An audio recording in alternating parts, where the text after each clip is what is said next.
The only reason I do this is, besides it's the only thing I know how to do, is I sing what's in my heart. You know, if it's a love song or if it's a sarcastic song or a song poking fun at some political thing, or in the case of, on the new album, there's a song called Holy War. I was going to sing it, but I thought it may be too heavy for the afternoon. It's a song about terrorism, and I had another song I wrote called Cell Phones Ringing in the Pockets of the Dead on the streets of New York, an album I put a few years ago about terrorism, and it was about the Madrid train bombing. Right after 9/11, I'll tell the story. Right after 9/11, I was in town, in the village. I watched the towers burn, lost a good buddy right where that first plane went in, and the planes they didn't fly, planes stopped. There was no more flights for a few days, and I was on one of the first flights out of JFK, like 4 days later or something like that, to Spain to do I had a tour in Spain booked. And from the end of the runway, you could still see, the towers, smoldering. And when I got to Spain, what really struck me, every single place I went, before and after the shows, people came up to me, and with genuine concern, "Oh, Willie, tell us, how are the people? How are they?" They really cared about how people were doing, and it really struck me. So that 2 years later, when the Madrid train bombing happened, I called and some friends, "Are you okay?" Emails. And 2 days later, I saw a headline in one of the New York papers, not the front page, second page maybe. It said, "Cell phones ringing in the pockets of the dead." And I guess there were like 190 some body bags lined up along the train tracks in Madrid, and cell phones were going off in the body bags, and the workers were freaking out. People looking for their loved ones. And I just read that, and I was just, it made me angry. And I just thought, oh. So I started typing, wrote this song, "Cell phones ring in the pockets of the dead." I write things that I care about. I wouldn't be here. I'm not a great singer. I can't play the guitar or the piano very well. That doesn't stop me. And I have fun with it, and I can tell stories with these instruments, as simple as they may be. But I write about what I care about. And it was last winter, maybe a year or so ago, year and a half ago. I was watching CNN, and there was a bombing went off in the Middle East. Someone said, "God is great." Bomb blew up. A bunch of people got killed, elderly, young. And I understand there's a lot of reasons. It's not as simple. People are angry for many reasons, valid reasons often.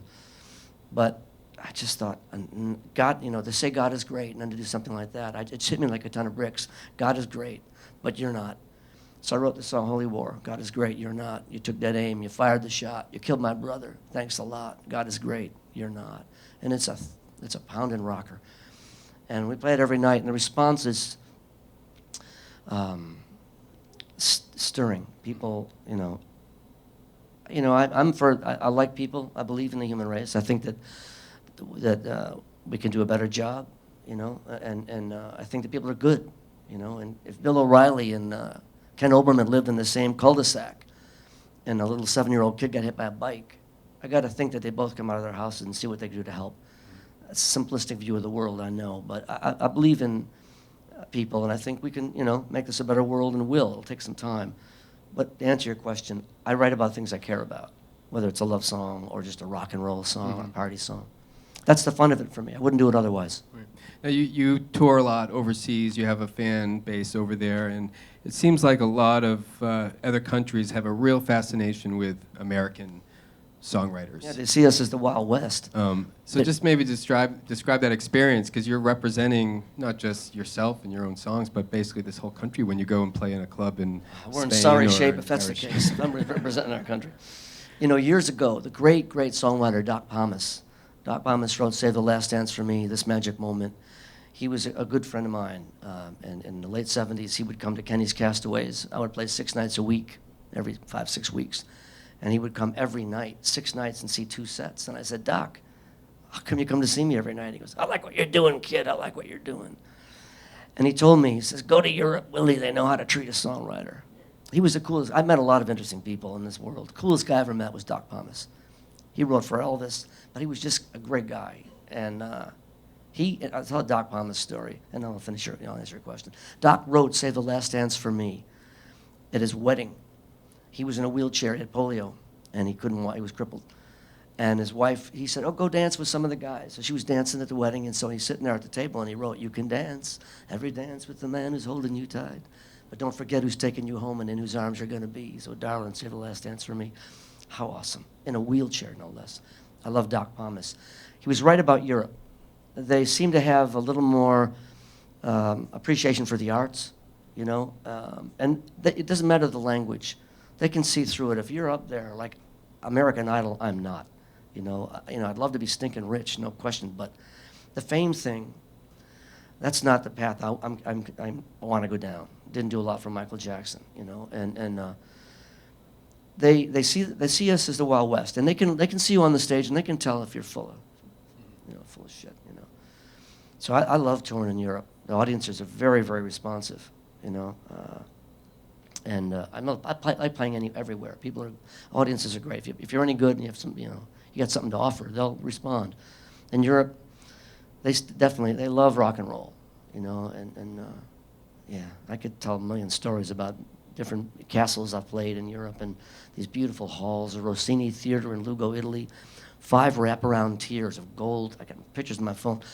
Box seats, wraparound, 5, you're looking straight up, Willie. I mean, it's amazing. And I'm thinking, my dream was to be a classical pianist. That's what as a kid, I loved Beethoven and Chopin and Rachmaninoff, so I thought, I want to be a classical pianist. So I get to kind of do it in my fashion. You know, the music industry and our culture is changing at such a rapid pace, and songwriting and performing live is still a very primal, simple exchange between an artist and, you know, an audience full of people. How do you maintain focus on what's important when, you know, making a living, and how you earn a living in this business is constantly in fluctuation? The paperwork drives me nuts. The business end of it is just, you know, I'm not good at it. It bores me. But to play, it's easy. It's about the songs, you know. Anything you do, if you do it from the heart and you care about it, and you do it because you believe in it, it's easy, you know. When I give advice to any younger performers, or if I'm writing with a young co-writer, I'll say, just write from your heart. Write what you believe. It'll resonate more. There's more chance of it resonating with people.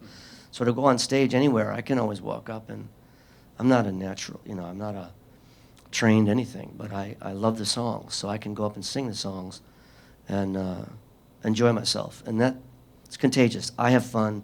People have fun. It's inspiring to me. And from the comments I get after shows, people come up and say, so many times people come up to me and say, oh, I lost someone 6 months ago. I haven't been out. You made me feel much better. And music can inspire. And at its best, you know, that's what it does. You know, it can help make sense of the world. And so it's easy. I'll go, you know, I travel a lot, play a lot of places, and I love it. And it's late in the day for me to be doing this. I never toured much. Mm-hmm. After Arista and before my Columbia record in the 80s, I didn't tour at all. Mm-hmm. I was just in Buffalo raising kids and writing songs. So I love doing it. I'm grateful that I get to do it.